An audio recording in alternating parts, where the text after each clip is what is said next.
বন্ধ করে দিয়েছে।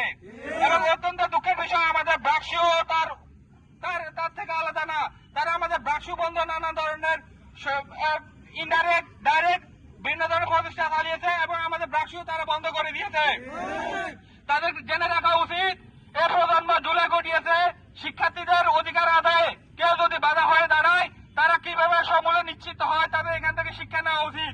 টানা তৃতীয়বার অর্জন করেছে দেশের সেরা সুপার ব্র্যান্ড স্বীকৃতি বসুন্ধরা টিস্যু। কিন্তু ইতিহাসের শিক্ষা এটাই, ইতিহাস থেকে লোকজন শিক্ষা নেয় না। নতুন করে উত্থিত ফ্যাসিবাদী দল তারা ইতিহাস থেকে শিক্ষা নিচ্ছে না। তারা নতুন করে আওয়ামী লীগের পরিণত হয়েছে, তারা তাদের সেই পরিণতি তার ডেকে আনতেছে। তারা প্রত্যেকটা